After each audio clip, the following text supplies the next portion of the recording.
Back in 2014, Bill Gates tweeted a jaw-dropping fact.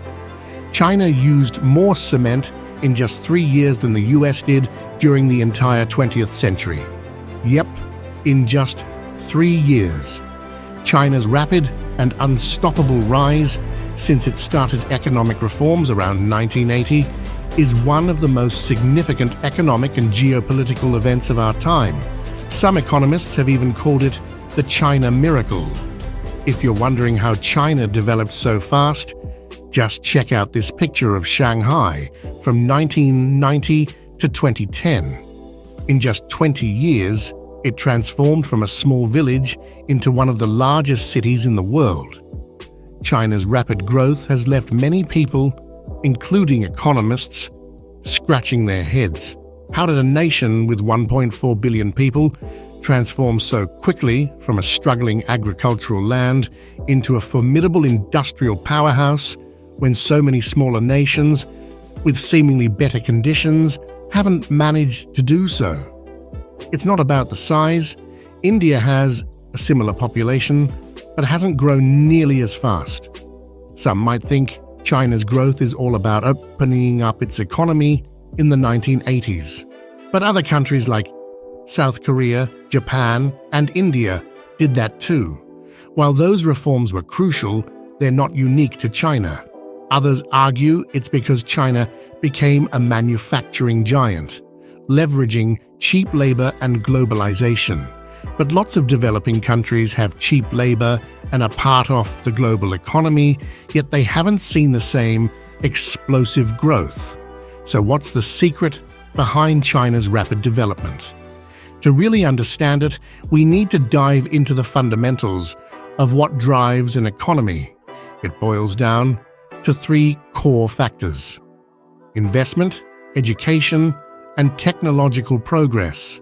But before we dig deeper, consider subscribing to this channel to show your support. Investment. China has consistently been at the top when it comes to making big investments across various sectors as part of its development strategy. Since 1980, China has been pouring more than 30% of its GDP into infrastructure, healthcare, social welfare, public services, and more. While developed countries like the United States and those in Europe don't need to invest as much of their GDP compared to developing nations, China has kept up this high level of investment for decades.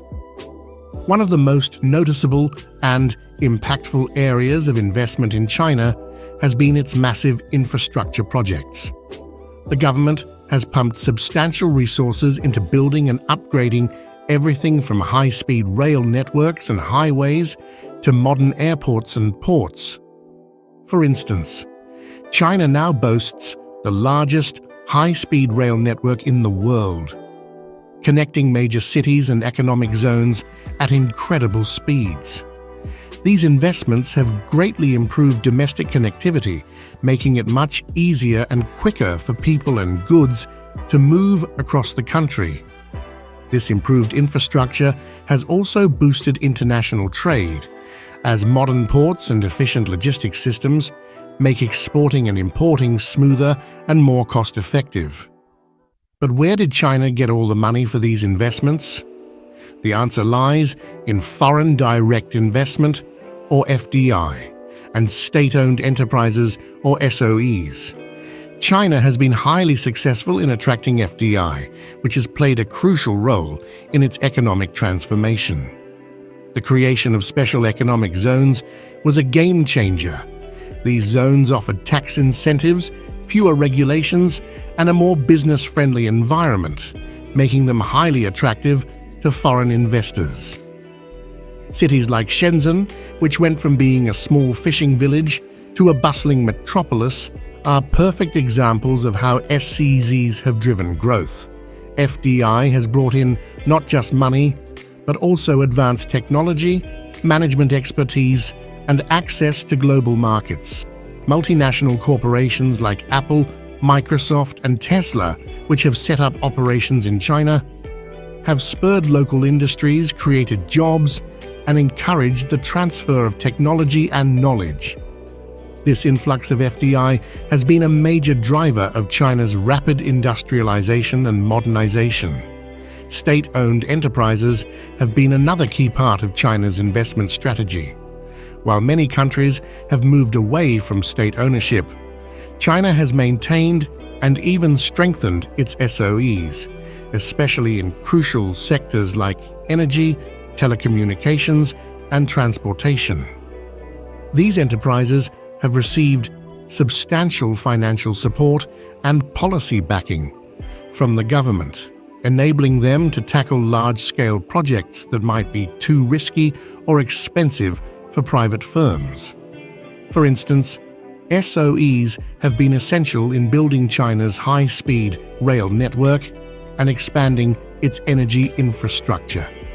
The government's strategic control over these enterprises has allowed for coordinated efforts in industrial development and technological advancement, ensuring that these key sectors align with national economic goals. Education. Market liberalization was crucial for the growth of developing nations, including China and India.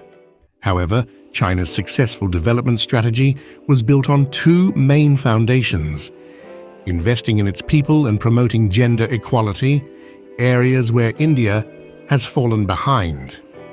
Even after becoming more market-oriented, China made significant investments in its people, surpassing India in improving education and health standards necessary for a globally competitive workforce.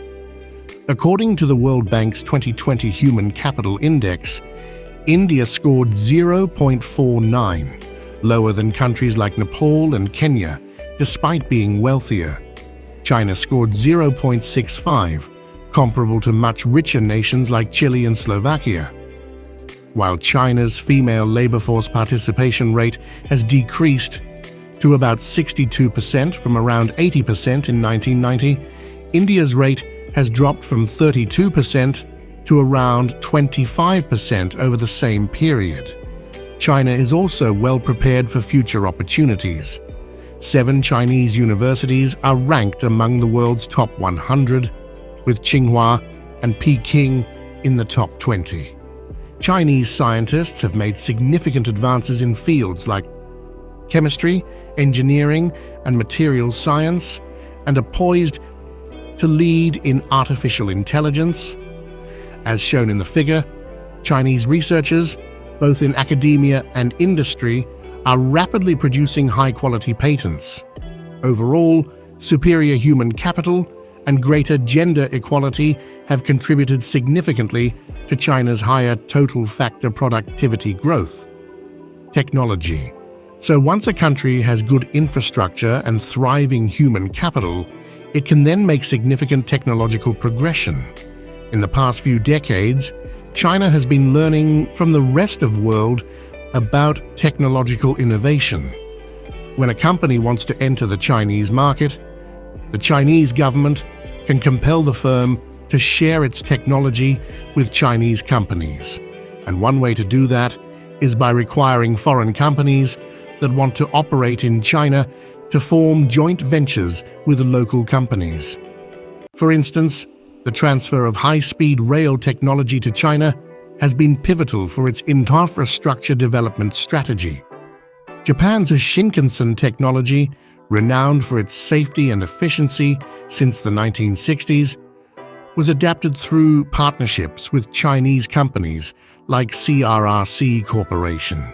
Similarly, German firms including Siemens provided essential components like train control systems and signaling equipment, enabling China to rapidly expand its world-leading high-speed rail network. Another example is in the automotive industry, where foreign companies like Volkswagen joint ventured with local Chinese companies such as SAIC Motor Corporation. As a result, Chinese companies have been able to manufacture vehicles that not only meet stringent global standards, but also compete effectively in the international automotive market. Additionally, government support for research and development and the rise of influential tech giants have positioned China as a leader in technological innovation. These three core reasons underscore why China has achieved rapid development. While other countries have also benefited from similar economic drivers, the scale and efficiency of China's government implementation are unmatched. What are your thoughts on our analysis? Feel free to share in the comments below. If you found this insightful, don't forget to like and subscribe to our channel for more engaging videos.